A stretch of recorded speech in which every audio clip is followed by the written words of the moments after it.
Good afternoon. Welcome to the I-40 Regional Partnership virtual meeting. I am Joe Milazzo with the Regional Transportation Alliance, the voice of the regional business community on transportation.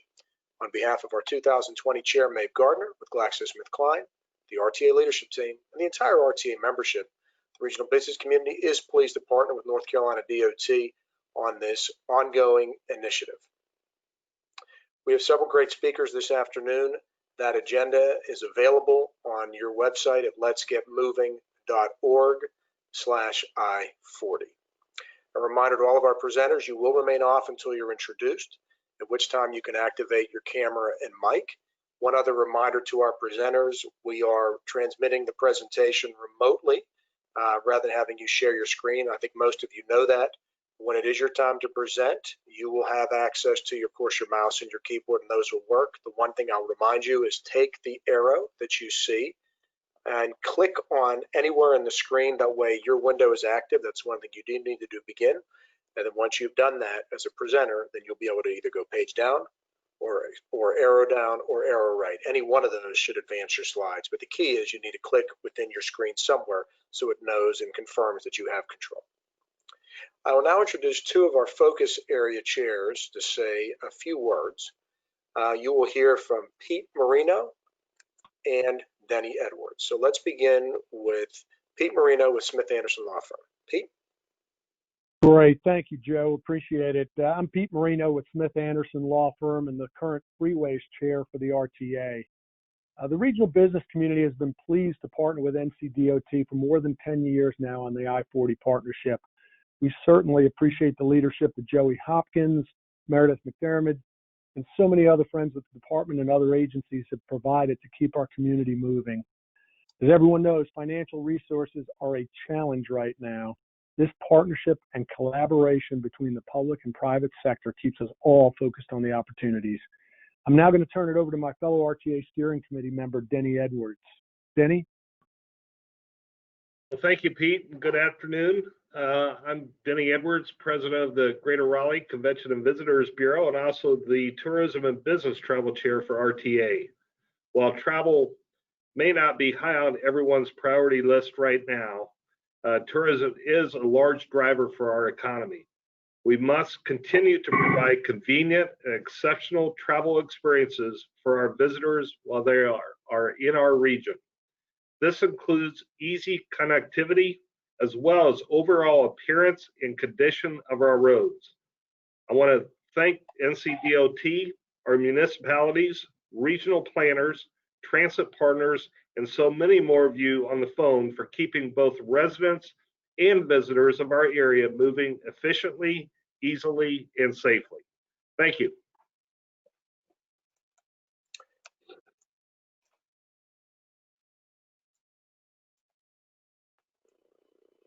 Denny, thank you very much. And Pete, thank you very much for those remarks as well. I believe both of you have your mics deactivated and returned to mute, and we appreciate that. It's now my pleasure to introduce Ms. Meredith McDermott, NCDOT State Transportation Systems Management and Operations Engineer. She serves as the Regional Partnership Executive for NCDOT. Meredith? Afternoon, everybody. Again, we appreciate you joining us today. These are crazy times, and this virtual meeting is no exception to that. So we appreciate the opportunity for everybody to still get great information like we do every year, even though this is in a virtual setting and certainly not what all of us would have wished at this time in our lives. But as we do every year, I want to kind of level set what the I-40 Regional Partnership is and what we do, why we're here, how we got started, just an overview of that really quickly. Our goals and focus areas, most of these, any of you who have been around for a few years have seen these before. At least most of them, and basically we just want to improve the travel experience. We're focused on I-40 and the travel experience on that major arterial in the Triangle region, as well as some of the feeder routes that come into it. Some of the ways we do that is to identify projects and funding opportunities. Sometimes it just needs focus to get things going. I think we've proven that that's worked well for this corridor and this partnership. And then as part of that, and unfortunately not being together, it's harder to do this, but we want to continue to strengthen the relationships that we have with one another, that we have jurisdictionally, and get some cross-referencing going on. So that's part of that too. And just to put that in a package, it's active traffic management techniques and strategies. We want to get those implemented. That could be just about anything. I think we've proven that concept as well in this partnership. And last but not least, and maybe a little new to most of you, is want this to be a multimodal freeway. At least transform it into that over time and give some priority to transit, and allow us to use all of the modes of travel that are at our fingertips. Here's our website, the website letsgetmoving.org has all the I-40 regional partnership information on there, including the plan that show you these focus areas.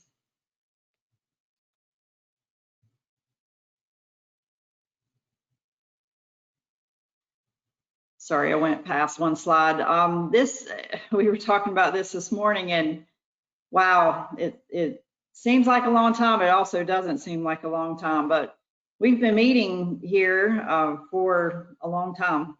Since 2009 was our first meeting, and we've tried to religiously meet every year and bring good information to you and give you summaries that will help you, whether it's a DOT or a municipal employee to the private sector. The last time we met was last October, and so we're right here approaching our year mark, and we want to take the opportunity to talk to you. So that's just a screenshot of all the times we've gotten together. Let's see. And last but not least, to kick it off, this is our agenda today, loosely. I want to talk about some active projects.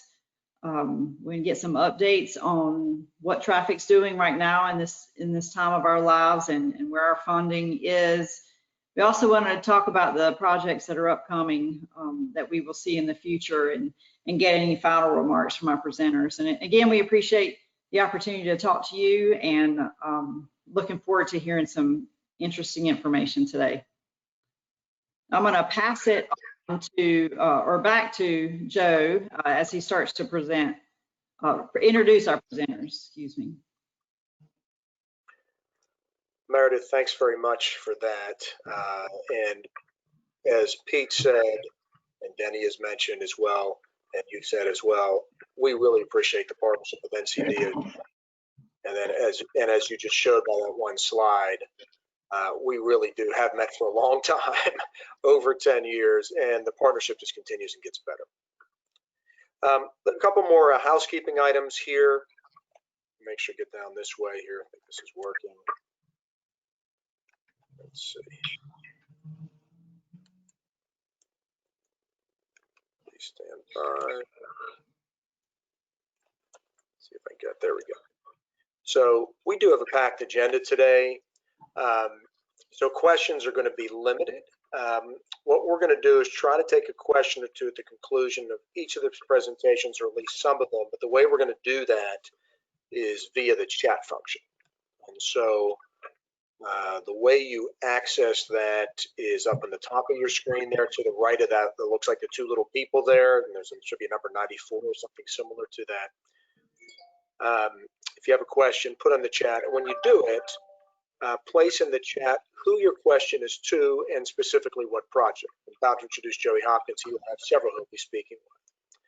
Now, if there's time at the end of the meeting, we'll take some more questions. If not, then that is unfortunately just the way it goes, but at least the recording will still be available. Before we go any further, as Meredith mentioned, this is on the website. If you can, either on your screen, if you're using two screens or what have you, if you open your browser, again, you go to letsgetmoving.org/I-40. You can see this entire presentation. The PDF of all the presenters has been included and uploaded.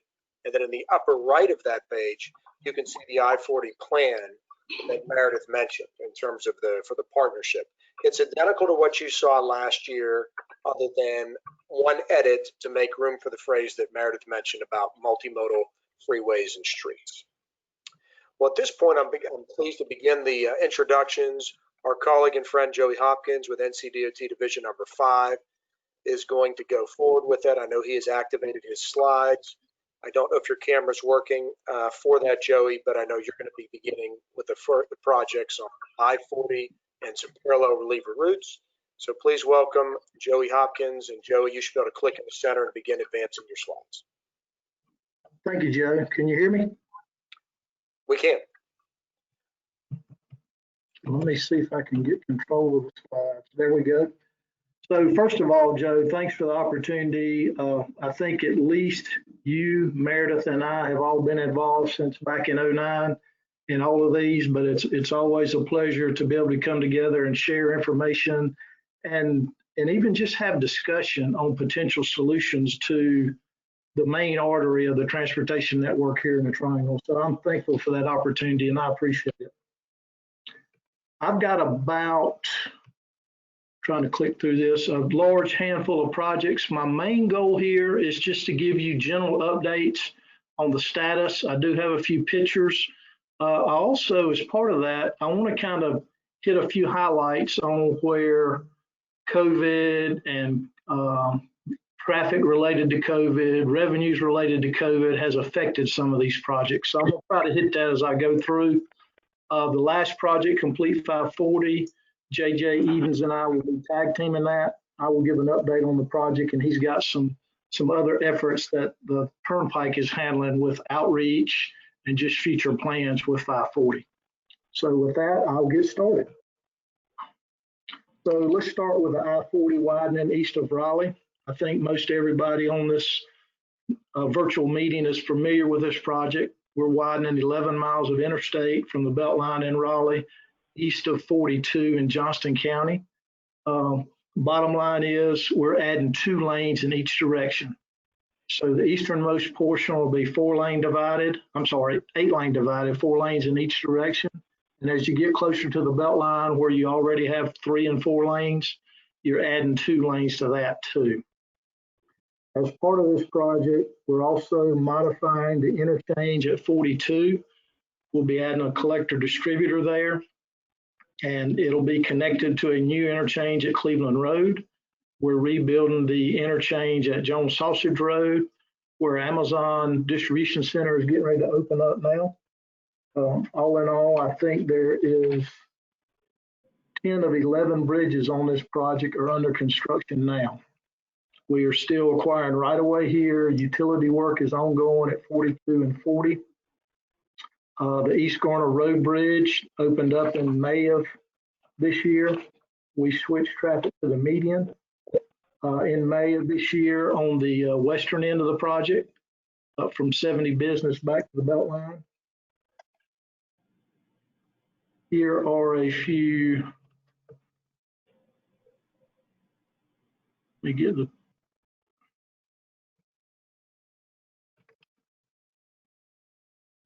trying to get the slides to move.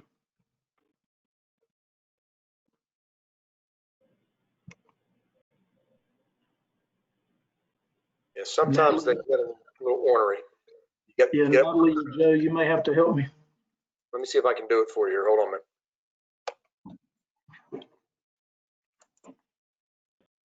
There you go.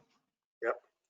So here's 2 pictures here of what's going on now. The picture on the left is the new flyover there at 40 and 440. We're looking to the west with this slide. As the road, as I-40 heads to the west, that shoots you toward downtown Raleigh. And if you head to the right, that shoots you over to Pool Road. So we're kind of looking from the Jones Sausage Road area. This flyover is scheduled to open fall of this year. The picture on the right shows the bridge construction at Highway 42. That's been going on now for about 9 months. And we're scheduled to do a traffic shift there late this year. And the traffic will be shifted to that new bridge. The old bridge will be torn down, and a second bridge will be built here for diverging diamond interchange here at 42.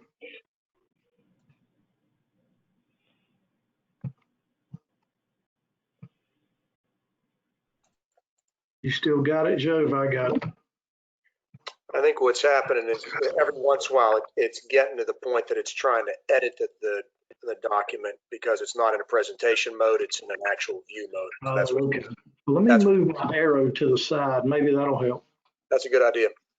Yeah, so this picture on the left shows the bridge construction on I-40 at Swift Creek. This is just east of the Wake-Johnston County line, down in an area, if you've been in the Triangle much, this is the area of 40 that's flooded a couple of times over the last 20 years. And real sensitive area from an environmental standpoint, but this is the bridge construction happening in the westbound direction. You can see where they're doing the deck work there. And then the picture on the right is at 70 Business, new loop and new bridge. This is in the 40 eastbound direction. The loop will take you off to 70 Business westbound toward White Oak and Cabela's. So again, that's scheduled to open this fall also. So here's a little bit of work going on. The picture on the top is the temporary bridge that was built as part of the work that was happening to help with the loads to keep the traffic off the median. We were able to allow over 21,000 loads of material directly to the median by using this temporary bridge. This is a little bit older picture. The new bridge is open now. The old bridge, this is East Garner Road, is still open, and the ramp is still used, but it's not used for hauling as much as for access right now. And then this last picture on the bottom is just a visualization of a conveyor. This conveyor is scheduled to be installed fall of next year, and this will be at ST Wooten's plant, which is east of Highway 42, right on Cleveland Road. And this will be used for basically the same thing that temporary bridge is at East Garner Road. So we don't have to haul from the ramps, we can haul directly to the median. Just a couple comments about COVID and the impacts here. On one hand, it's delayed right-of-way acquisition because of funding. So that's been a slight impact to the project, and we're still working through some of that, especially along the NC42 corridor, which is highly commercialized. But on a positive note, we've been able to do some things from a traffic control, traffic management standpoint that we wouldn't have been able to do because of the lighter traffic volumes. When the traffic shift was done up on the western end of the project, the northern end, we were able to do that over a long weekend with 2 and 3 lane closures at a time, where we wouldn't have been able to do that before. So that saved a lot of nighttime work and potentially a lot of crashes from the public, because there would have been a lot of interim situations with lane shifts and all. And so we were able to get in and out of there over a couple of long weekends. So that was a huge benefit to the project here. So now I'm going to move west. I think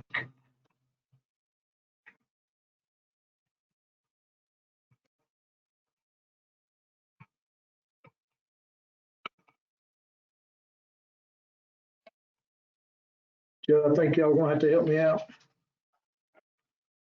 Thank you.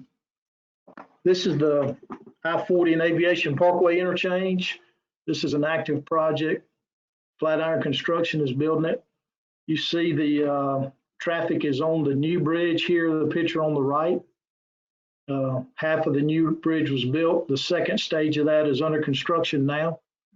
And they're scheduled to shift traffic to the second stage, or stage 2, this fall.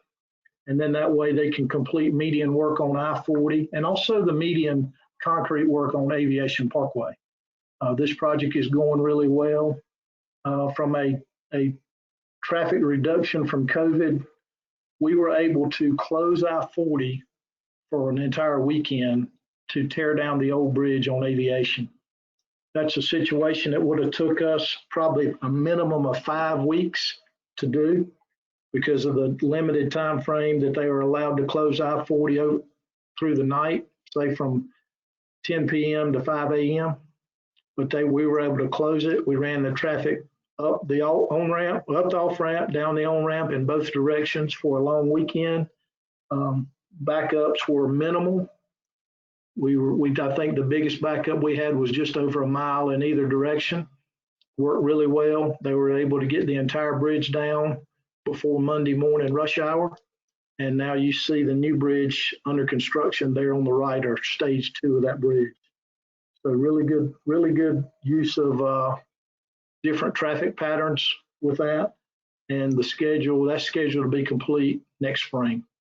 So good project here. Joe or Natalie, if you can help me.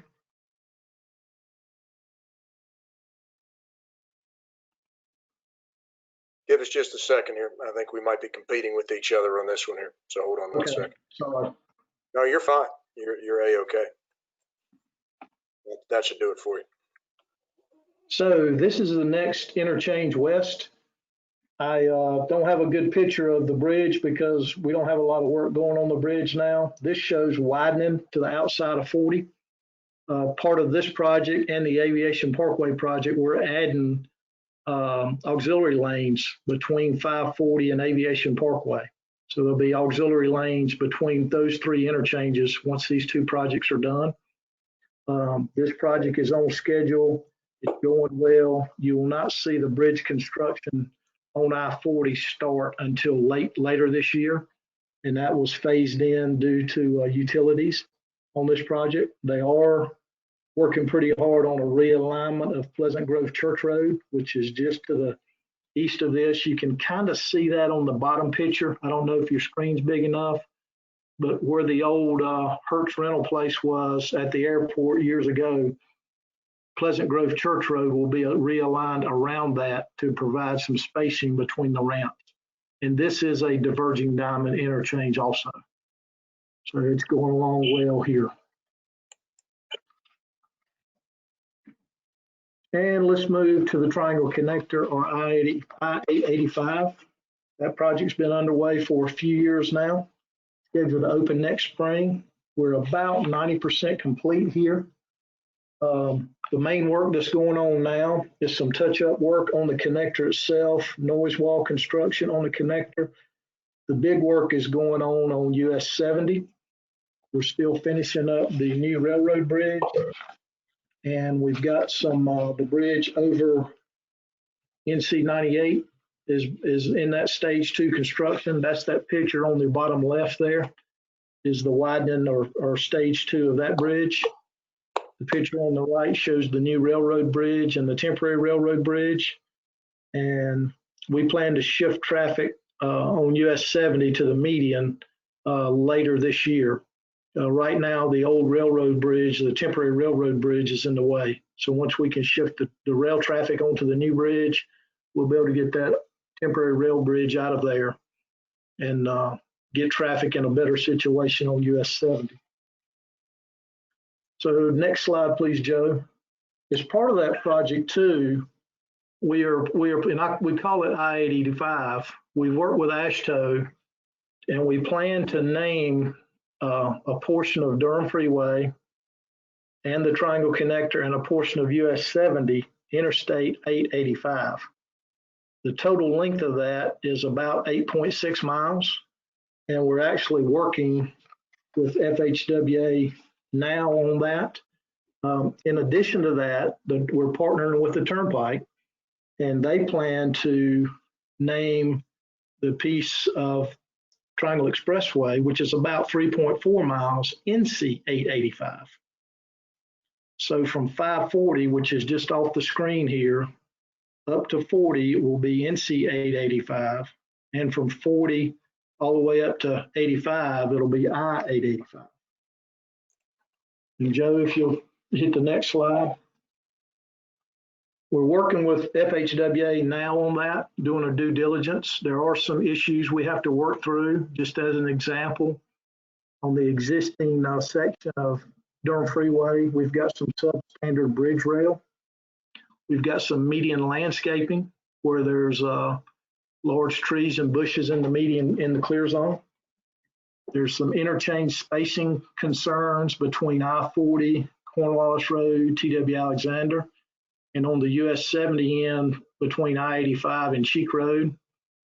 And we're also looking at a few other things like clear zone under the Cheek Road Bridge, the exit length from US 70 eastbound onto Cheek Road, and other things that may pop up. For the most part, I think we'll be able to do design exceptions for some of these substandard issues, but it is something that'll be noted because these areas do not meet interstate standards. But where we can, we will have to clean up these issues like the landscaping. FHWA has already asked us to clean out the clear zone, and we plan to do that. And we're trying to develop an estimate now on how much that'll cost and when we can do it. But we're still planning to open that as Interstate 885 when it opens next year. So moving to 440. This is the last section of the Beltline. It hadn't been really gone under any major rehab since it was built in 1960 as US 1. We have done some pavement rehabs, but no widening. As you can imagine, we've got 1960 design standards out there. That contract value is about $350 million. We're adding a lane in each direction. We're bringing all the interchanges up to current interstate standards. This picture here is a visualization of what the Wade Avenue 440 interchange will look like. On the left side of the picture, just to orient you, is the pedestrian bridge that goes to the Art Museum. And then if you're coming in to town, heading eastbound, you will go under the bridge on 440, kind of like you do today. If you want to go toward Crabtree Valley Mall, then you will exit to the left and get on the ramp. That loop goes away where you have to slow down and weave today. You will get on that ramp. If you want to go downtown, you'll just continue straight on eastbound Wade Avenue.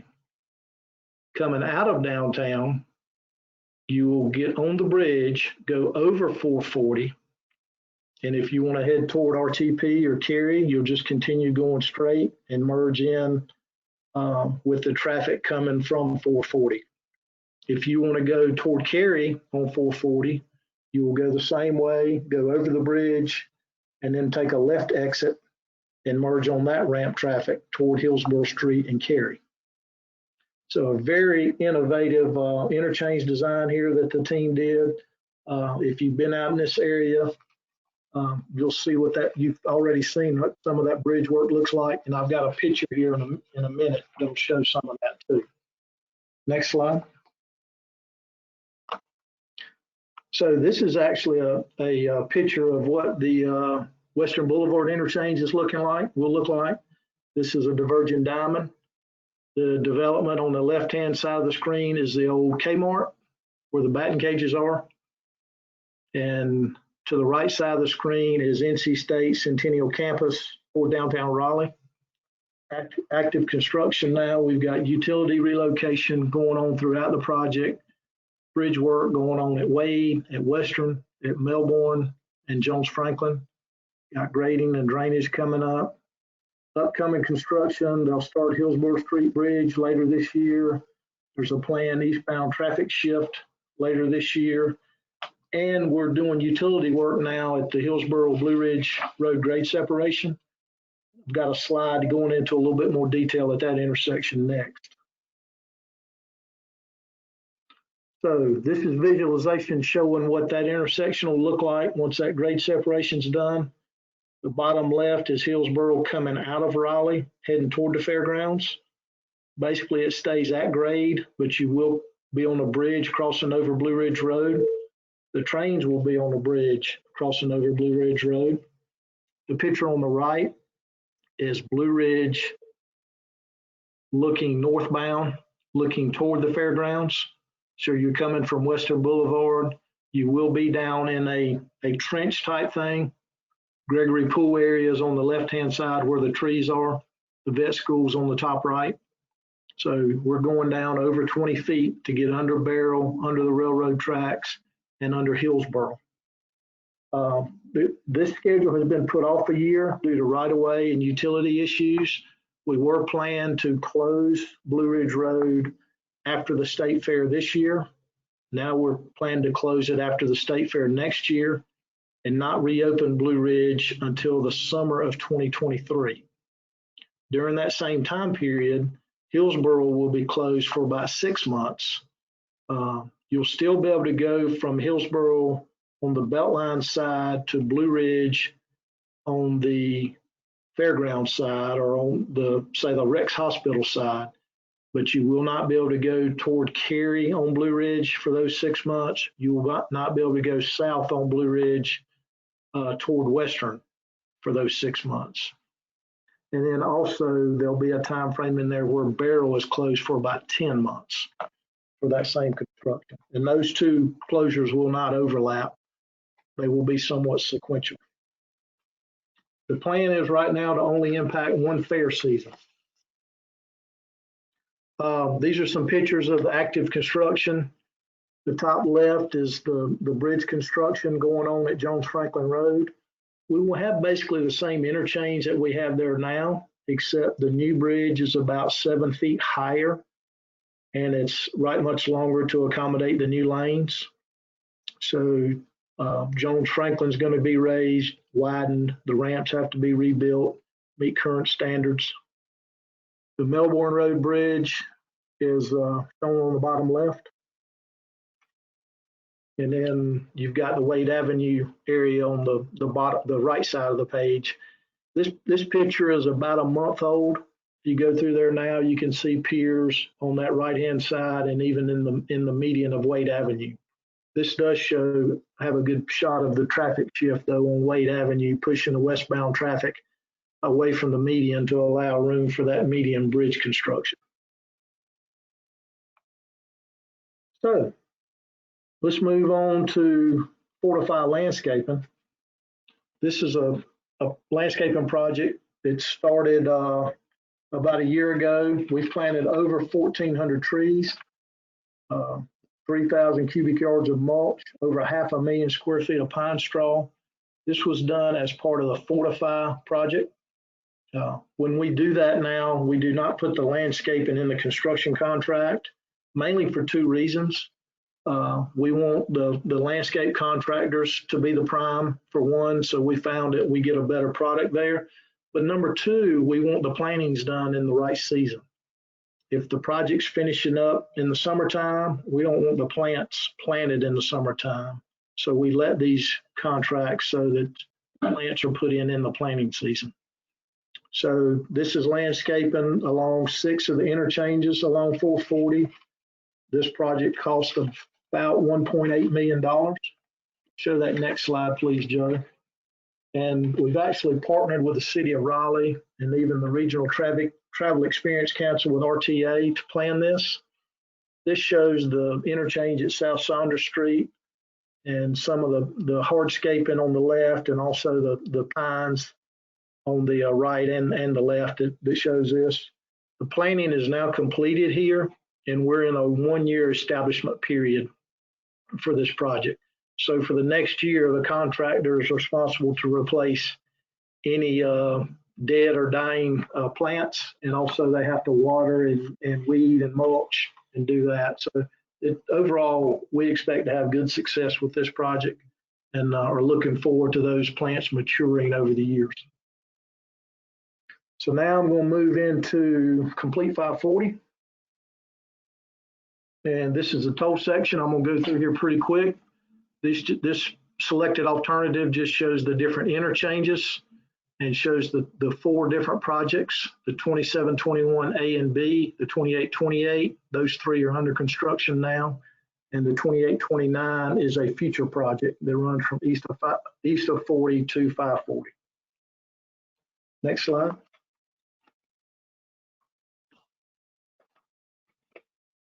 So this just shows the 3 active projects again. So just keep flipping through if you don't mind.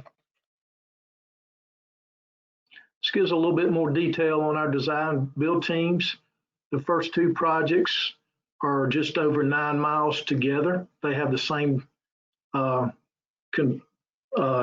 construction team, Flatiron and Branch are building a project. They have two different design firms, Gannett Fleming for the A project and HDR for the B project. And the third project is just over 8.6 miles. Lane and Blythe is a joint venture on that, and WSP is the lead design team. So let's move into a few pictures.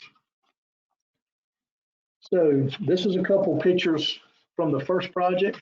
If you haven't traveled the Y lines, it's really hard to see some of the active construction that's going on now. The plans on this project are just over 80% complete, and we've got about 98% of the right-of-way settled now.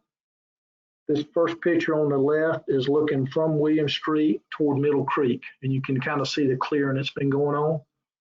And then the picture on the right shows culvert construction just west of Middle Creek. So let's move on to the B project. Plans here over 85% complete, and right-of-way is about 96% settled. The picture on the left is from Westlake, looking west, looking back toward existing 540 now. And then the picture on the right shows Colonial Pipeline construction is happening right at Westlake. This has been done by Colonial Pipeline folks, and we actually crossed them about 3 different times on this project, and they have to get out of our way or are getting out of our way so we can build this project. And right at the top of this picture, it's hard to tell, but that's the team's construction trailers right there on Westlake Road. And this last slide here is our 2828. These are 2 pictures of the I-40 future 540 interchange. The picture on the left is looking at the turbine. You'll be at the turbine interchange looking due north toward Raleigh. And the picture on the right is at the turbine looking west. So back toward future 540, back the rest of our 2828.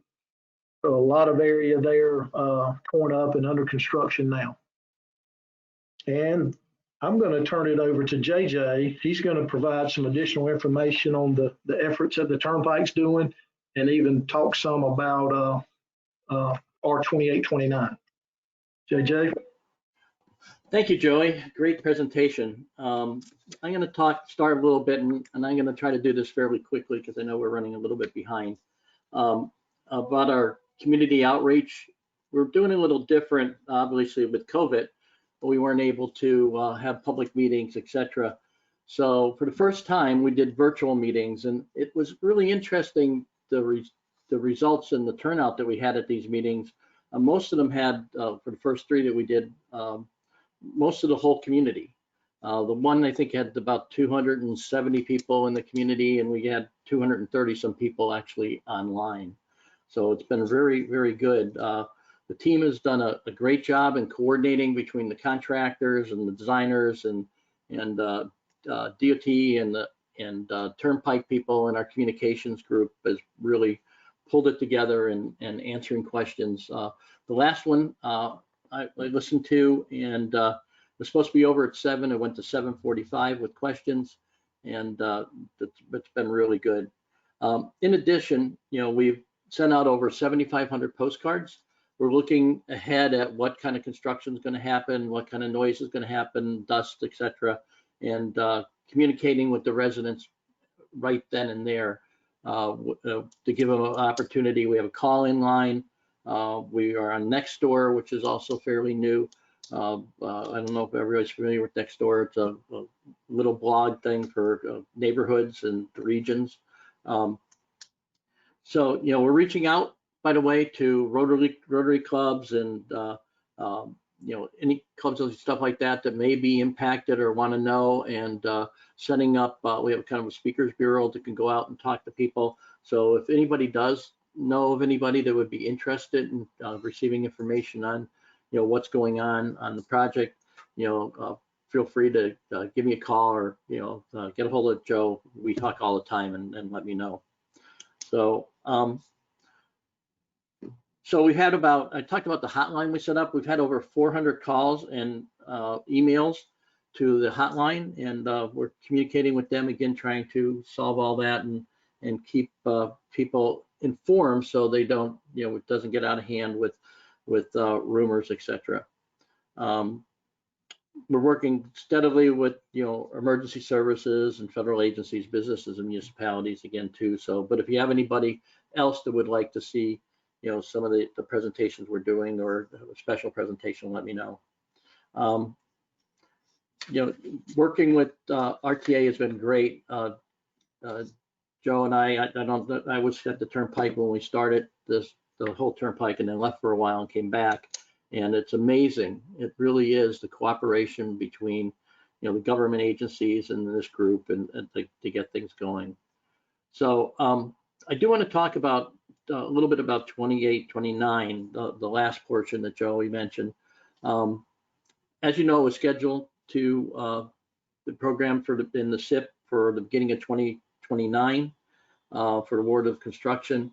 We're really working hard, and we should know within the next couple months to move that up considerably. So, obviously it's a funding issue, and I think we're close to having kind of an innovative solution on this to move it forward. And so keep tuned, and we'll. I think we're going to be going there. Also, on the toll collection side, we get a lot of questions. That's probably the number one question we get about toll booths and toll collection and gantries, etc. We're going to continue, obviously, the all electronic toll collection, so people don't have to stop at toll booths, and it's better for the environment and everything. And but we are improving. We are looking at major improvement in the toll systems. So we're looking at new technology. Those are on technology. We're looking for moving from systems to platforms, for instance, to give us more flexibility in the type of technology that we deploy. We're working with Amazon to have tag delivery through Amazon instead of just through our mail sources. Who doesn't get an Amazon package at least once a week? So we're working on a whole bunch of different things. We're looking at putting the system in the cloud, in addition to a lot of other things. So anyway, that's kind of my quick wrap up. Again, I try to shorten things up so we could gain some time back. And thank you, Joe. I guess I turn it back to you. You do. And JJ, we appreciate the partnership. Joey, appreciate the partnership as well. Both of your remarks are excellent. We're going to take a short 30-second technology break right now. And while we're doing that, I wanted to mention everybody again, several folks have just joined in just in the last few minutes. Again, all of this information that JJ provided, that Joey provided, and that others are going to show in just a moment, that's going to be available, that is available at letsgetmoving.org/I-40 or interstate or I-40 in other words. This entire deck is shown there, as well as the action plan, every slide that you just have seen as well. So at this point, I'm going to check with Natalie. You probably need a few more seconds. Is that right, Natalie, or not? You have to unmute yourself. One more second. Yep, no problem. We'll keep going. We're doing a little more technology break, and please stand by on that. While we're doing here, I'm going to give everybody a preview on the rest of the meeting so you can budget your time. It's 4:20 right now. We're going to have a couple updates on traffic impacts, overall funding, and then some quick hits, very quick hits from a variety of partners on some ongoing or upcoming initiatives, and ranging from conversions to freeways to transit initiatives as well, and some final remarks. We will be done probably right at 5. I may request a few moments of your time right after 5, but it won't be much, and we're going to do our level set best to get you done right about 5 o'clock. So Natalie's finishing up a couple more things on this, and again, just one of these technology pieces. And while we're waiting, I just had one more quick question for Joey Hopkins, actually. Joey, can you still hear me? Yes. Okay. I think you showed the Aviation Parkway, you showed the Airport Boulevard. Aviation is moving nicely. Airport will really start hitting it in a little bit. When do you think all of the extra in and out lanes, or those auxiliary lanes that connect the ramps, when will those be done, at least for the first part of that? When do you see those being complete? So the ones on Aviation will be done by springtime of next year. Okay. And then the airport will follow along a little bit behind. I'm not sure, Joe, if it'll be by the end of 21 or by sometime, say, early to mid 22. Okay. that's still going to be helpful. And there's still a shoulder to the outside of that, right? That's correct. That's good. So that'll provide additional simplicity for our bus operations. I appreciate the time on that one. And again, appreciate Joey and JJ on this one. JJ, I want to connect with you offline on a whole different item, so I'll talk to you that, not during this meeting, but afterwards. And Joey will be introduced again in just a second, but we're going to go now to our general updates on traffic and funding. So Jennifer Portanova, NCDOT, mobility and safety. She is going to be next up talking about traffic impacts, and then Joey's going to be talking a little bit more on some of the funding elements. And make sure, I think, Natalie, I may need to have you advance some of this because I'm having a little trouble getting this thing to hear me. So I may need you to do that. I have shared the remote control with Jennifer. Jennifer, see if you can advance, and I think we should be good to go from here. That sounds good then. That sounds good. Jennifer, have at it.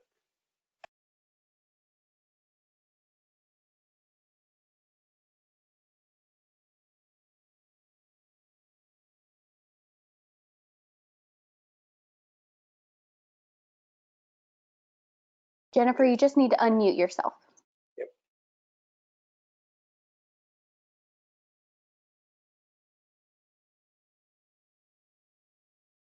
Okay, can you hear me now?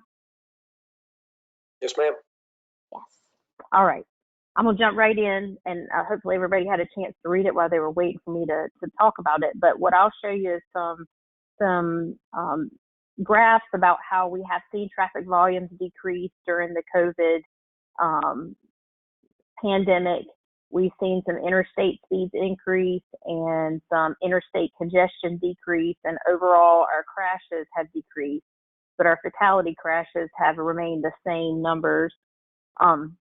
What I want to show you are in relationship to the dates that you see here, just as a reminder, when we went in North Carolina, went into a stay-at-home order, which is March 30th. And then we have gone through two phases. Phase one was, about the 10-person limit gathering, and then the phase two was the 25 limit outside. And we haven't yet entered into phase three, but you'll see there's a relationship between these dates on what you'll see with the data. So I'm going to go to the next slide. So this is, we're going to look at interstate data first, and then we'll jump to arterial. What this graph shows here is the VMT, and what you're seeing on the right is like where we started, and the red is how much decrease in volumes we have seen over time. You see the stay-at-home order that I mentioned issued in March, and that's where we've seen the biggest drop, about 45% decrease in the volumes. And then as we've entered into phase one and two, we're kind of hitting sort of we're getting to, a level set where we're about 10% to 11% decrease in our volumes.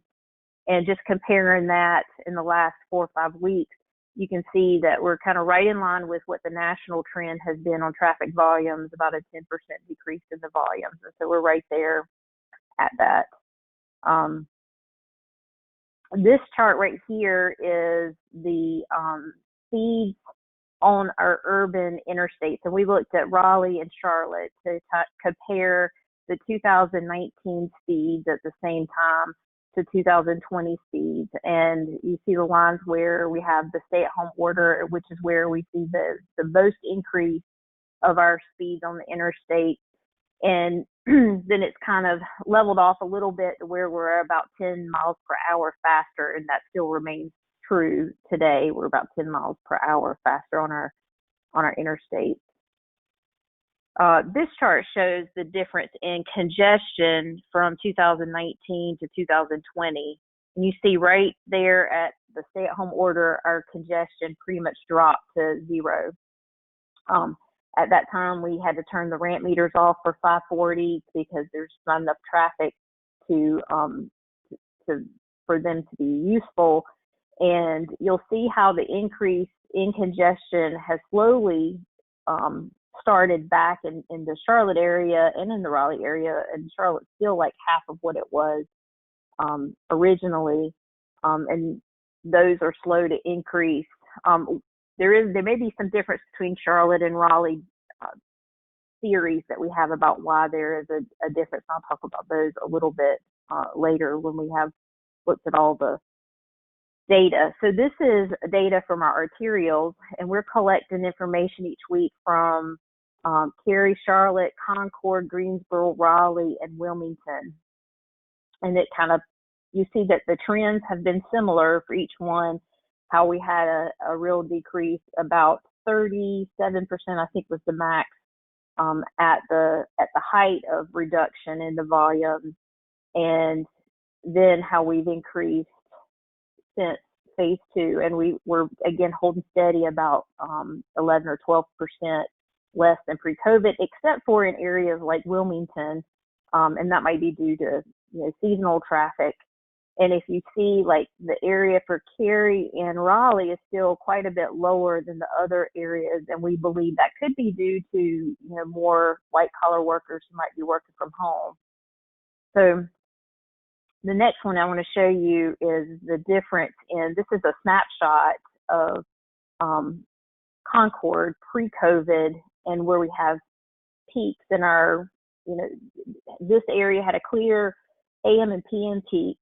And you can see that in the data where it spikes up in red, it's the southbound direction in the AM and the northbound direction in the PM. And then the bottom graph shows the after COVID, and you're seeing some of that. Of course, there's an overall reduction in traffic on the arterials, but those peaks are not so peaky anymore.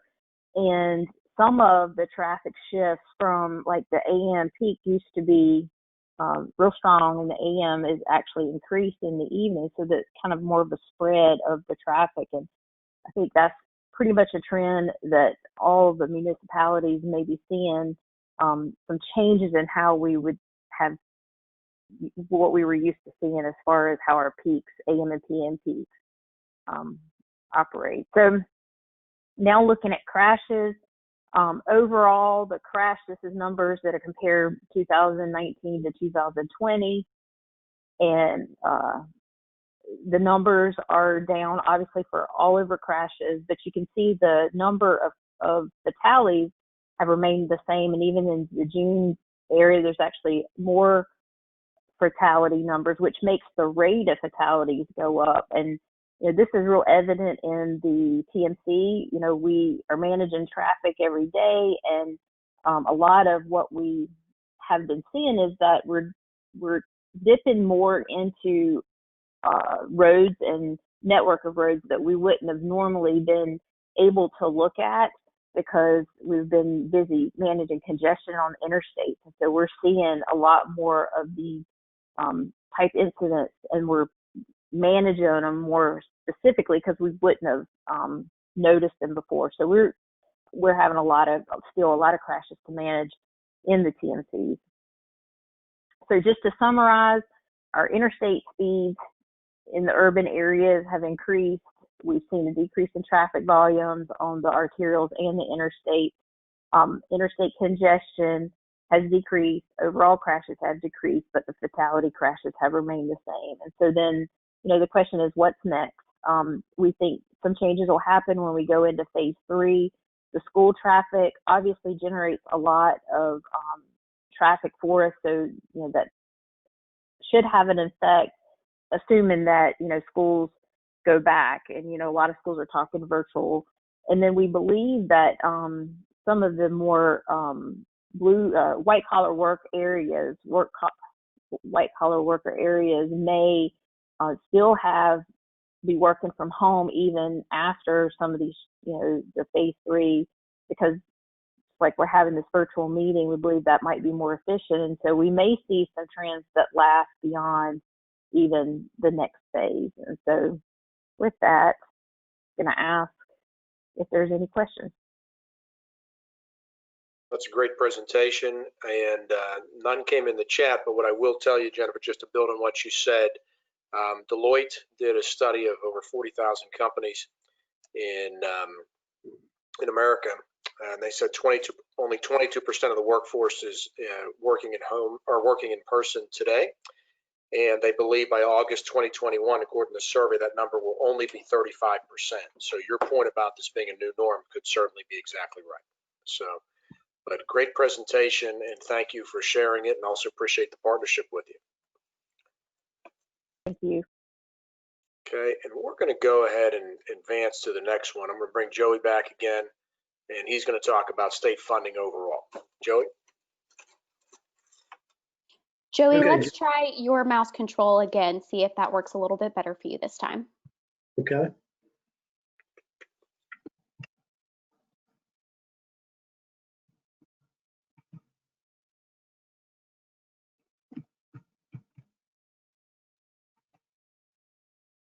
All right, so I'm going to give an update on revenue, and in the interest of time, I'm going to skip a few of these slides. Main thing I want to talk about is just give a brief update on where we are related to COVID, and then just give an overview of House Bill 77. So you can go back and review these slides after the meeting today, and if you have questions, anybody is welcome to call me and talk to me about this. But here's where I want to start.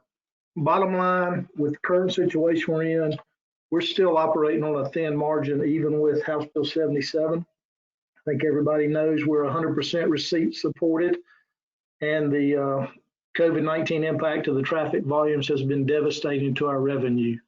You just heard Jennifer talk about the traffic volumes. Now, they're back up to roughly 90% of where we were, which is good, but it's still below what we expected. Right now, the numbers we are in 2020, we're somewhere about $260 million lower than what we expected for last fiscal year. And the impact to 2021 right now is projected to be just over $500 million. And I think everybody knows we did hit the cash floor, even though we're not at the cash floor now. It is too soon to know the full impact of COVID-19 on revenue until this pandemic has passed, or until we're this new norm, whatever it is, we're more stable than where we're at now. So that's the two numbers I just talked about, the 261 last fiscal year and the roughly 513 for this year. And again, those are projections. We don't have the full picture yet. We feel better about the 260, but we're still working on that too. So what we did because of our revenues, the main thing we tried to do was to keep our active construction projects moving. If we suspended these projects, that could have cost us as much as $1.5 million a day in claims, idle equipment, delays to projects, etc. We have delayed contract advertisements over the next 12 months. We delayed roughly 250 projects at an estimated cost of over $2 billion. And the remaining projects that were in our 12-month letting list were all supported by bonds or grants. We made some massive personnel changes. We instituted a hiring freeze. We had a 50% cost reduction in temporary and contract employees. And not only did we plan for a furlough, but we implemented a furlough. Me and our employees, you had to furlough from 20 to 30 hours, depending on where you were in the organization. You've probably noticed impacts on our roadside. We stopped all litter contracts. We didn't start mowing this year until June, which we typically start in April. We typically mow 5 to 6 cycles. This calendar year, we're only going to mow 3 cycles. We did just bring on a handful of new associates, transportation engineering associates, but we delayed hiring them from May, June timeframe to August. So there's been a lot of changes, and you can see that there on that slide.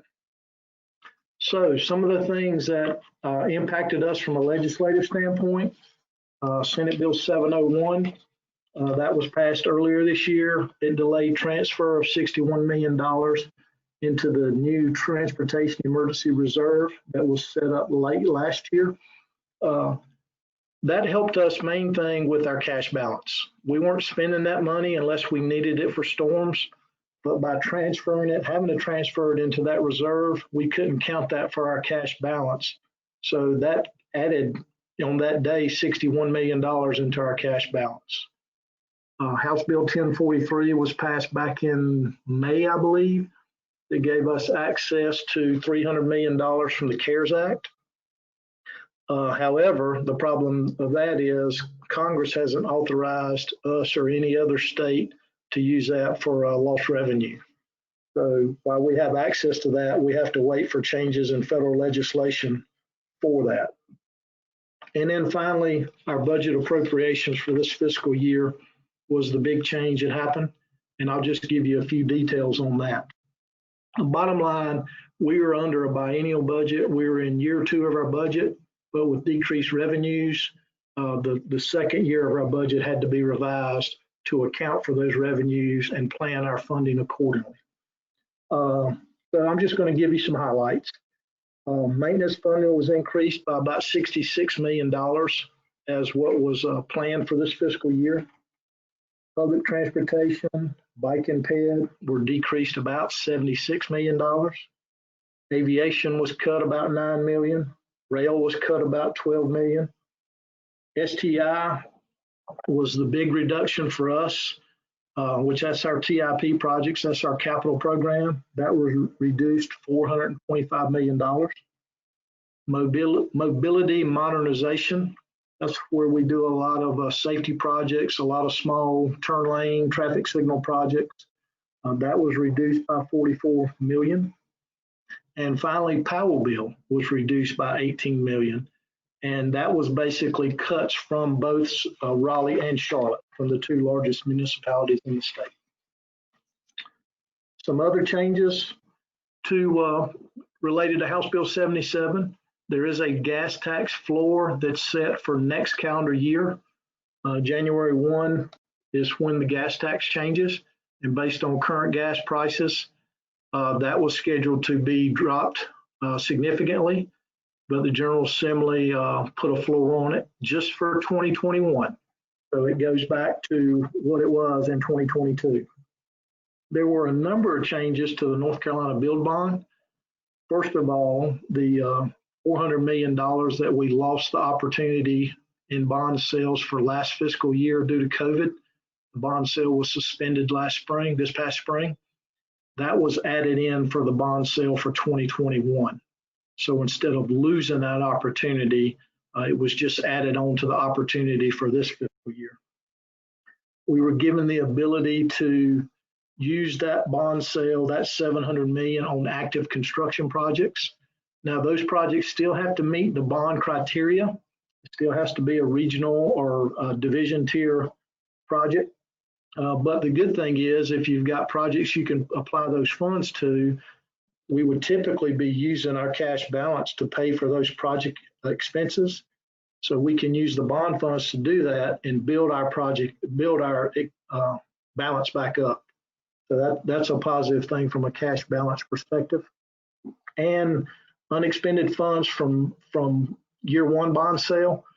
The interpretation of the original law is if we didn't name the project in that sale, then we couldn't use those funds, those bond funds, on any other project. But this language clarified it that we could use any unexpended funds on active projects also. Our Garvey debt service was increased from 15% to 20% of expected annual federal revenue. So that gives us a little bit more Garvey funding capacity.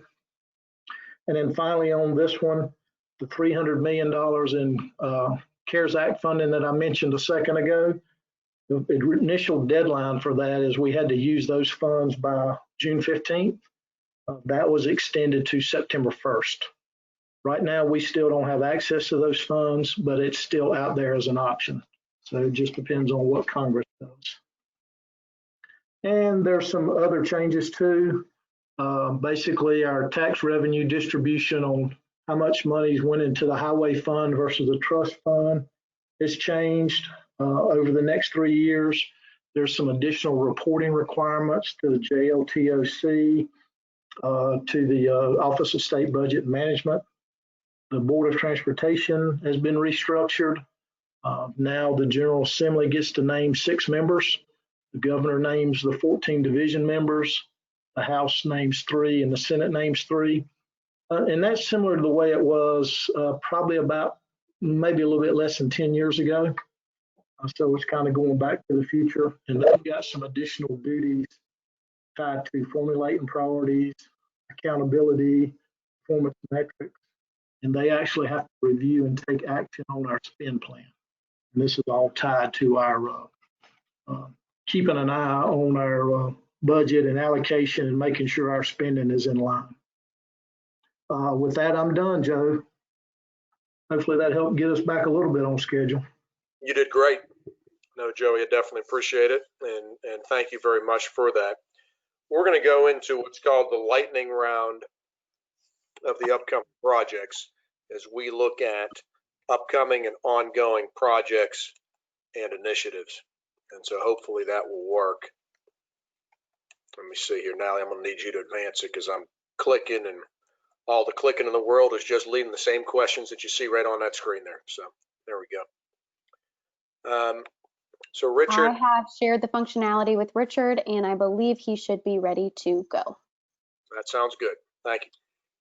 Okay, I've just clicked on the screen, so hopefully this is going to work. I'm Richard Hancock. I'm the Deputy Division Engineer in Division 5. I work up there for Joey Hopkins. Okay. And so I'm going to talk about 3 different corridors that we've got future projects on today. US 70, US 1, and US 64, all important corridors in our area. US 70 and US 64 provide some parallel transportation routes to I-40. So the first project, US 70 from I-540 to TW Alexander. And the plans for this project is U5518 is to upgrade US 70 to a controlled access facility from 540 to west of existing TW Alexander. The project would have a new interchange at Briar Creek Parkway, a partial interchange at existing TW, and then it will construct a new interchange west of TW Alexander. Right-of-way construction in the I think currently planned for January 2021. I believe we have officially, at least on our scheduling, pushed that back to January 2022 currently for many of the reasons Joey just talked about. And the estimated cost on that's $325 million. Okay, project that continues westward from the project I just talked about is U5720. And that's US 70 from west of TW Alexander over to Lynn Road, which is where the east end connector that's currently being constructed comes into US 70. And it would complete that conversion of US 70 to a freeway or expressway type facility. And it would convert the at-grade intersection of Mineral Springs, Sharon Road, South Miami Boulevard to an interchange. Access that the only access to 70 through this project would be at interchange locations. Currently, it's planned for right-of-way in fiscal year 2024, construction in 2027. So we haven't really gotten into anything other than conceptual design at this point. And the estimated cost here is $288 million. Okay. And then another very important corridor, US 1, we have projects planned in the future on US 1 from 540 up to Harris and Purnell roads. And project needs there, any of you that travel that route know there's significant congestion, or pre-COVID, there was significant congestion, trip time unreliability there, and then there's safety concerns there as well. And this is just a couple of photos of what you would have seen pre-COVID along that corridor during a typical peak hour. The map to the right basically just shows the project, and it's actually, again, it would upgrade it to a controlled access facility, so freeway / expressway type facility, interchange locations at Perry Creek, Durant Road, Burlington Mills, US 1A Falls of News, Harris Purnell. That's new interchange locations. Also, the interchange at 98 and 98 Business would remain. The estimated cost for this is approximately $460 million. Project development is currently on hold on this project. We hope to get it cranked back up in the near future. Construction, this project's divided into an A, B, C, and D section for construction. The A section goes from 540 up to Durant, Perry Creek. And right now the plan for the letting on that is 2022, fiscal year 2022. And that would be a design build project. And then the B section goes up to Burlington Mills, and then on up to US 1A. And the C section goes up to 98 Business. So the B and the C section would be let in fiscal year 2023. And then the last section, the D section, goes all the way up to Harris Purnell, north of Wake Forest. And that currently is scheduled for a 2027 let.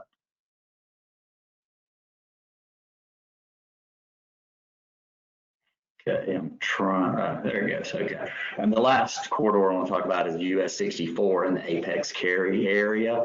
So that's west of US 1. And that project is U5301. And it would construct interchanges at Laura Duncan Road and Lake Pine Road, and then would have grade separations at Edinburgh Drive, and that's the first signalized intersection just west of US 1. Then at Shepherd's Vineyard Drive, there would also be a grade separation. It would have reduced conflict intersections between US 1 and the Lake Pine interchange. Currently, it's planned for right-of-way 2021, construction 2025, and it's also currently on hold from a project development standpoint. So we expect to see some changes in the schedule there. The estimated cost for this project is $177 million. And I think that was the last slide that I had. So. Richard, thanks very much. You did a great job with that, and it's exciting to see those projects, even if some of them are in a holding pattern. At least 70 is moving. It's just a year late, it sounds like, so that's good. Transitioning quickly now to division number 7, Orange County. Laura Sutton is going to talk about the widening there. Laura?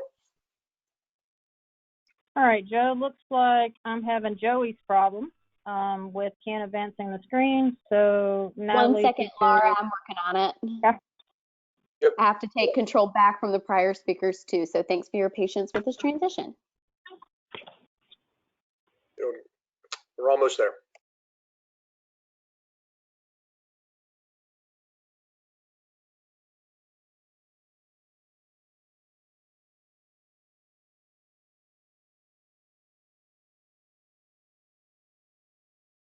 Laura, you should be good to go. All right, let's see. There we go. All right, so my name is Laura Sutton. I'm working with project management. I'm team lead for division 7, 9, and 10. Here today to talk about the I-40 project in Orange County. We have about 7.5 miles of 40 from I-85 to approximately NC86. That's on the AA segment. We have an AB segment that runs from NC86 to approximately Durham County line and 15501. That's about 4 miles long. And then we also have some interchange improvements that will be occurring on AC at the NC86 interchange. So purpose and need, pretty straightforward. Relieve peak hour congestion and improve traffic flow and continuity. This section of I-40 is one of the only 4-lane segments remaining. And so we would add a 6-lane section tying into the Durham County line into the I-85 8-lane section. Our proposed improvements include adding additional lane in each direction, separated by a concrete median and barrier for a total of 6 lanes, and this will occur in the median. We also have proposed replacement of the outside 10-foot shoulders with 12-foot full depth paved shoulders, allowing for both on shoulder operations. And we do have a couple of sections where we need some outside widening, mainly at the bridges over Millhouse and Norfolk Southern, and also at Old NC86 where we have some clearance issues. So we will have some outside widening and bridge replacement, trying to maintain traffic at the existing 4 lanes total during construction. The 86 improvements include adding a loop in quadrant B to accommodate additional traffic in the morning. So those going into Chapel Hill will have a right-hand turn instead of having to wait for the light, and a left-hand turn that requires reconfiguring of the on-ramp to 40 westbound. And we will also be adding storage at the existing ramp on the eastbound I-40 side. Completed activities, the environmental planning document was a CE and it was signed in March of 19. In October of 19, we contracted a firm to begin work on the ABAC design. Again, AB includes the widening of 40 and the AC includes the 86 interchange improvements. However, at the request of Chapel Hill, some of the reduced conflict intersection improvements proposed on NC 86 southbound have not been included at their request. In April, this past April, prior to COVID, we did get the preliminary plans approved for the ABAC segment. And in May, the project was placed on hold. Joey's already discussed that, so I won't go into that too much. Upcoming activities, once we're off hold, we will be completing right-of-way plans for ABAC, start acquisition, and then complete final plans. For AA, we still need to select a design firm, complete design scoping and fee estimate, and begin work on the preliminary plan.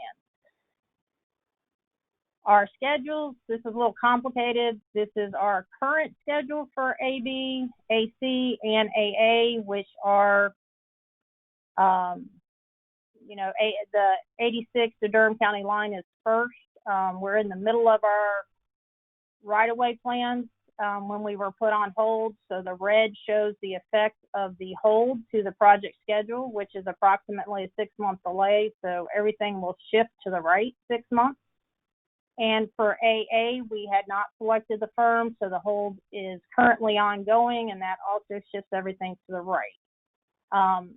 One thing we are looking at and continues to be a topic of discussion is potentially moving this project to a design build project. If we did that, our schedule would look something like this with, coming out of hold, we could go into procurement for design build and have the design and right-of-way acquisition occurring simultaneously with the construction, and we could accelerate the project by 1 to 2 years. So that's an ongoing discussion, and no decision's been made on that. So that's my synopsis for what's going on in Orange County and I-40. Well, that was a great overview, and we're excited about what will become the elimination of the final 2-lane each way, or the only 4-lane section left between Raleigh and Charlotte on the I-40 and I-85 corridor. That's the last one. So obviously we're very excited about that project. We're going to go on to Derek Lewis from DOT Feasibility Studies and the I-40 managed freeway concept, managed motorways, and on-ramp signal expansion. Derek, have at it. Okay. What we've got going on is we've recently completed our feasibility study on the managed motorway section for I-40 between 54 and Wade Avenue, which is the I-6006 funded project in the STIP. The bulk of it is actually, let me go to the next one, page down. Oh, back up, page up. There we go. Is the coordinated adaptive ramp metering, which is called CARM. That's the bulk of the improvements that are going to be taking place underneath that project. That's basically ramp metering, but they talk to one another, and you got a lot of detection, and it takes a system kind of approach. Jennifer and Meredith will be getting into that a lot in the near future because it'll be run by their shop. And then you got the rest of it is the all advanced traffic management systems, where there's a system of gantries that go up to help with dynamic speed control in the future, dynamic lane assignment, and queue warning. Next. Here's basically a low, average, and high estimate of what the cost is going to be. And it ranges from 72.2 million up to 84.7 million, with the CARM being between 41 and 51, almost 52. And the ATMS ranges between almost 31 and almost 33. That's our estimates at the present. And let's see. Okay, there it goes. Here's a quick glance at what we think the CARM analysis is showing as far as the benefits. And while you do have a slight uptick in demand, the fact that we're seeing in 2045 greater than 22% reduction in delay is some of the benefits of this, and that the average speed goes up a little bit because of the fact that it's more reliable. And here's peak hour changes, which is showing something similar. The feasibility study is available, and the group can provide that to you if you ain't already got it in the materials for your reading pleasure. And right there is as far as a travel time savings calculation to show what the daily lost travel delay gain is actually. And the opportunity cost of nearly $2 million a day is nothing to, I mean, it's a good thing to be looking at as far as it shows you a dollar figure of what the opportunity cost as far as savings with it. And any more questions? Do it in a hurry. Derek, that was awesome, and it's an exciting project, and we appreciate what you're doing on that. The other one will be waking up pretty soon, as soon as we can get back in gear. That's the U-6101, which is the rest of the freeways in Wake County except for 540. Okay. So we'll have more to go on the rest of 40 later. Sounds good. That's good. That's a good update as well on that. One of the things we like about the express lanes is that they're the managed freeway, is it allows you to use the system wisely and take care of what you can. At some point, we may need to do more than that, or we may need to scale into that. Andrew Bell, HNTV, is going to talk a little bit about the Express Design Study. Andrew?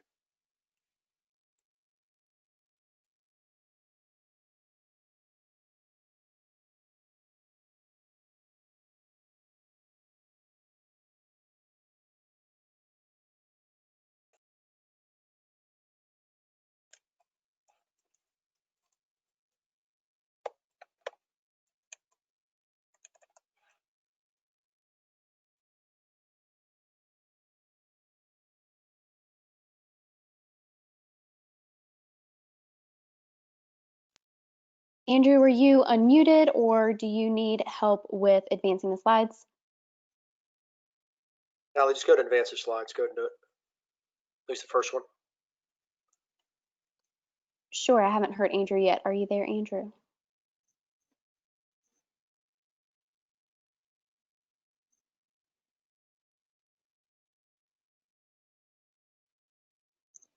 Why don't we do this? Just tab ahead to the next one, and we'll come back to Andrew in just a minute. Go ahead and go to the bus on shoulder system. And next one. Yep, Alex Rickard. Alex, just go ahead and take it away if you're with us. I am. So just want to let everybody know about an ongoing study just started in July. This is a bus on shoulder study of 5 purposes. One, to review peer systems across the country for lessons learned and best practices. To evaluate the Triangle's roadway network for opportunities to expand our current bus on shoulder operations. To prioritize the implementation of those identified expansions and look for opportunities to coordinate with currently funded projects. To evaluate the state's current operations guidance related to bus on shoulder, and to improve messaging for public and driver awareness, particularly in the corridors where new bus on shoulder operations would be implemented. Next slide, you're seeing a map of the proposed corridors to study, primarily all of the freeways in the triangle, including what I just learned is now I-885 and NC I-885. I'll have to remember that one, Joey. Next slide, moving on. The consultant team selected is HDR and Cambridge Systematics. The project's being funded through Campo and Go Triangle. The technical steering committee involves the 2 MPOs in the triangle, Go Triangle, DOT, Federal Highways, State Highway Patrol, and of course, RTA. Next slide. Activities, again, project just got underway in July. We have an expert panel scheduled for August 27th for our steering committee. Recommendations should be published by May 2021, and presentations will be available to RTA and other groups in next summer. And with that, I will turn it over to Willie Noble, who's going to talk about, from Go Triangle, talking about I-540 expansion.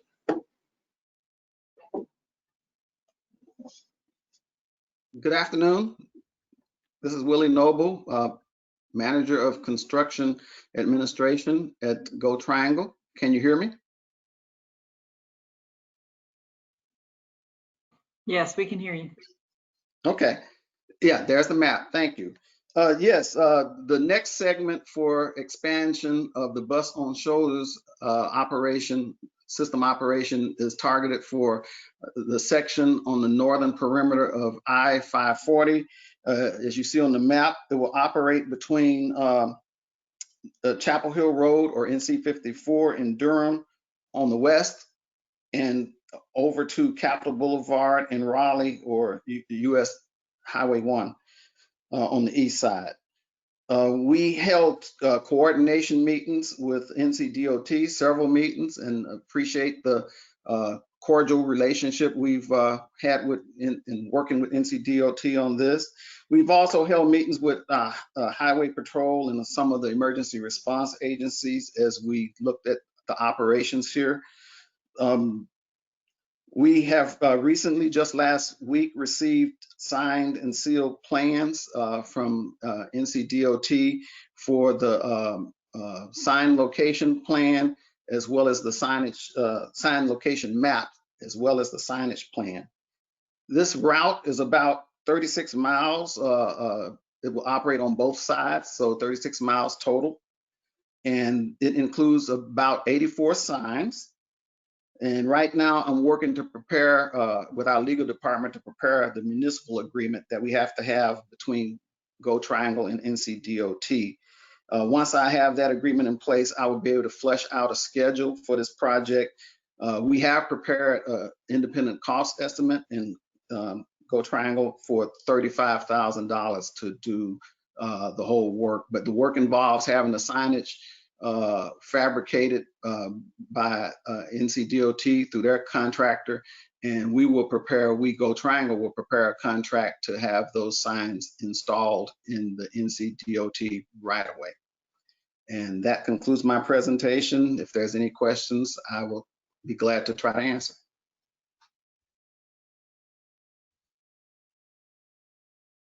Nice work.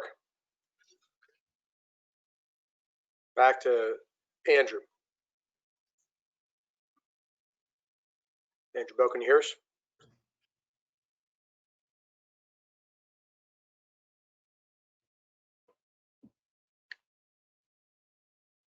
Do you want me to try to do it for him, Andrew? This is Derek. Yeah, how about it? Okay.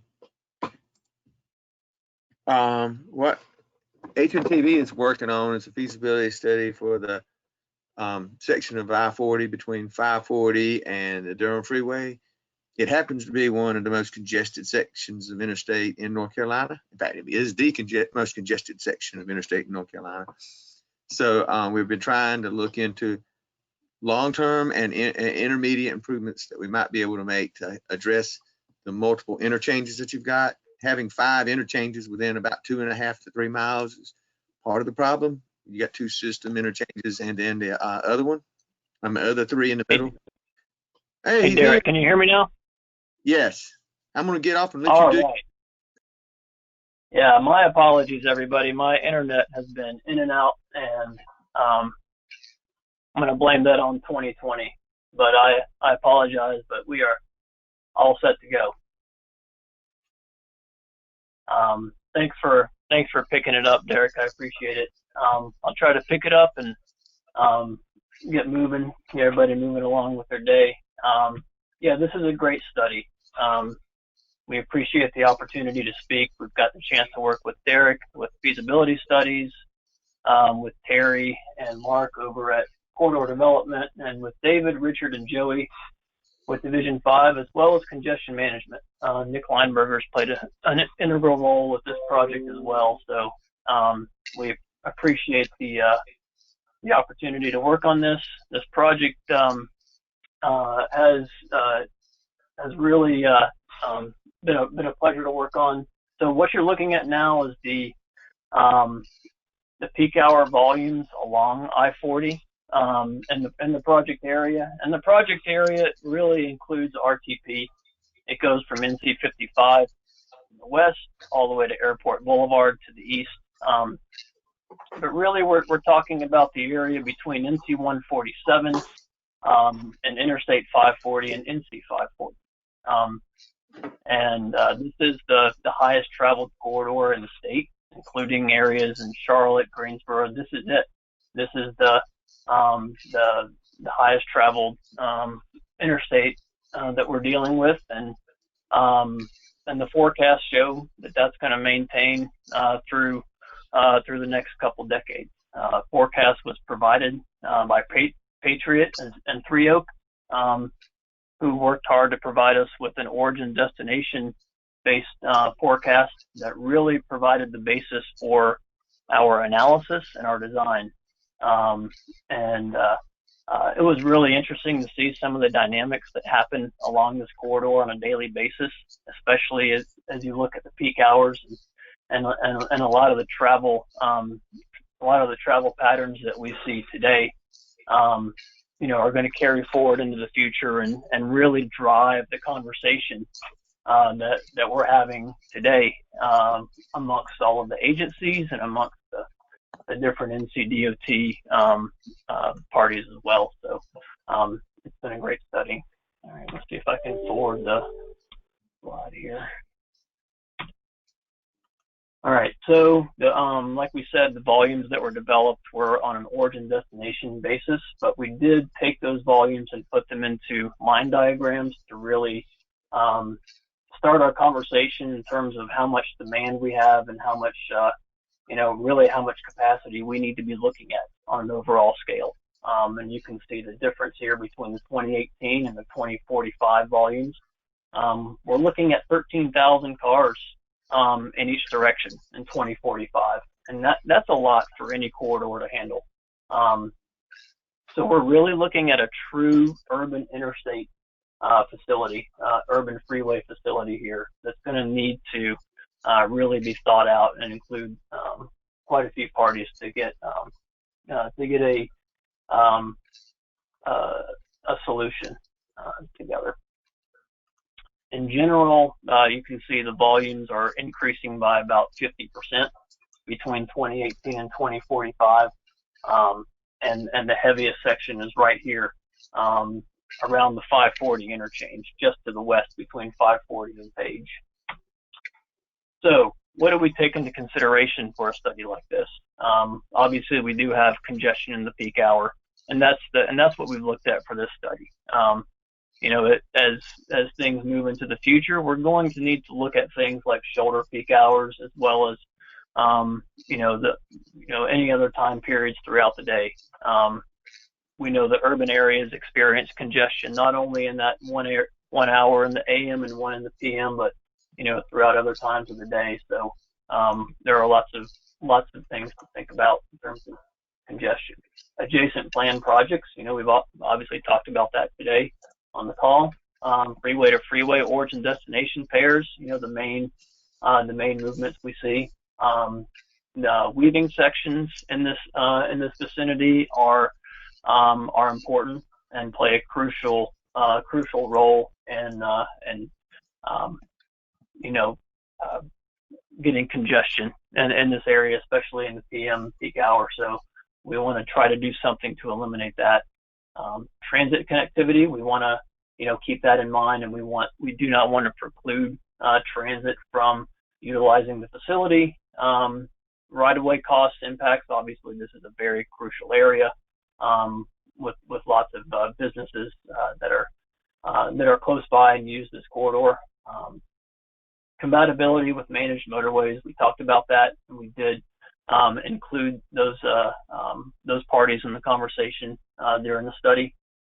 Compatibility with managed lanes, and also for, potential for expansion if needed. And we do know that this is a stretch that's just going to continue to grow and grow.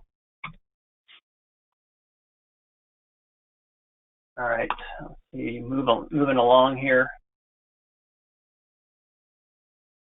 So this is what we've come up with for the short term. This is essentially a concept that includes frontage roads in each direction, 2 to 3 lanes, depending on the location. What this concept does is it removes traffic from the main lanes of I-40, puts them onto the side along frontage roads, which then connect to the service interchanges in the area. Davis Drive, Miami Boulevard, Page Road. They're tucked as tight in as possible to I-40 to minimize right-of-way impacts, and to keep businesses in the area from being impacted by the construction. So we did want to keep that in mind, and we also wanted to provide something that could potentially have some transit connectivity. And also some flexibility in terms of functionality of what they are. I think a lot of us on the call are familiar with the frontage road concept in terms of its, integration with freeways. We think about Texas with their frontage road system that connects all sorts of businesses, but we also have our own, spread diamond interchange concepts here in North Carolina. There's one along the Triangle Expressway. On 147 in RTP that really only has one side street connection. We also have spread diamonds that don't have any other connection. They're just limited to really making those connections from Y line to Y line. So, but this would provide that flexibility and opens the conversation for connectivity to transit facilities or any other side streets. So that was the first step that we took. We analyzed this in 2035, and we did use Transmodeler for this. All right, moving on to the next slide, we'll talk about the longer term approach. And this is a pretty substantial undertaking. It would be if this is something that was implemented. We took a staged approach to this study because we want to make sure that both concepts can work in concert with one another. We don't want to build something and then have to tear it up and put in something else. But this is the very long-term study, one that was studied for 2045. Basically, this is an elevated concept that includes 2 elevated bridges for the length of the project. It includes 3 lanes that could connect I-40 on one end to I-40 on the other end. It bypasses the system interchanges with 540 and future Interstate 885, as well as the service interchanges with Miami, Davis, and Page. But it also provides some flexibility to connect to the other freeway legs in the area, depending on demand and depending on, how things are going to be implemented. If these are going to be managed, if they're going to be free, if they're going to include HOV lanes, if they're going to include transit, facilities on them. Throughout the project, there was the discussion that these need to be, if this is something that's going to be done, it needs to be done in a flexible way that can adapt to what happens in the future. So that was the mindset behind this study. All right, moving on to the next slide. So we did have a lot of agency involvement with this study, and we've appreciated working with the Feasibility Studies Unit, Corridor Development, Division 5, and Congestion Management. We've had meetings with CAMPO and DCHC, as well as the City of Durham and the City of Raleigh. And two parties that are on here or that aren't on here that I missed, but I didn't want to leave out are obviously RTA. Joe, we appreciate you coming to a couple of these meetings, as well as WSP, who attended meetings on behalf of the Managed Motorways Project. We did want to make sure we created a concept here that could jibe with that, because we understand that that's going to be a pretty big piece of how our interstates and our freeways are going to operate in the future. So if anybody has any questions, here's my contact info. Again, I apologize for the technical difficulties, but we appreciate everybody's time listening, and Joe, not only appreciate the opportunity to speak. No problem, Andrew. Thanks very much. And we're just going to quickly tab back to the final thing, the Fast Network study. Joe Furstenberg with DOT Integrated Mobility was slated to do this. He had an unexpected conflict come up this afternoon, so I'm going to do a very fast overview of the FAST study. You can see in the lower right, RTA, Go Triangle, and NCDOT are the funding partners. VHB is the lead consultant, along with Stantec and Catalyst Design. You know, this slide here, if I were going to have you know just one thing about the study, besides what I just mentioned in terms of who's working on it, it would be this: advancing the ideas for improving and accelerated regional connectivity. So it's about ideas to move things forward and also encouraging a mindset. This is about low-cost advantages, but also things that can scale over time, do things quickly and scale. This side here is the basics of the FAST network: leverage the roadway system, incorporate and extend the BRT corridors. The BRT are part of the FAST network. Those aren't something separate. It's all 5 BRT or bus rapid transit corridors, plus extensions or connections between them. Link to the future commuter rail. Quickly create a viable network for the region and serve as a template for other parts of the state. The green lines are the Go Triangle routes today. The orange lines are the bus or the future BRT. Variety of criteria by VHB and analyzing what would be reasonable first fast corridors. You can see those things here. Types of advantages, I'll pick just a few. The on-ramp signals, you heard about those earlier as part of the managed freeways, bypassing those if you're on transit or the bus on shoulder. Transit signal priority on the arterials or red lanes. Level boarding to get people in, and of course other types of things from stops. Going quickly in terms of what the network could be, it would start with bus on shoulder. That's what the yellow lines are. The orange ones or the orange dots are direct access ramps. We're going to look at more of this later. We would connect those freeways with some street improvements. Again, you can see this is across the region: Orange, Durham, and Wake counties. Most of what you see would be signal priority, queue jumps, red lanes, things that keep buses moving quickly. A key piece of this FAST study: of the 10 corridors they've identified, 7 of the 10 begin at a proposed BRT linkage. So that's exciting. Going forward, again, there's the same network, and you can see how it would expand further. Richard talked about Highway 70 expanding further along that, US 1 freeway, US 1 north, and you start having a regional system.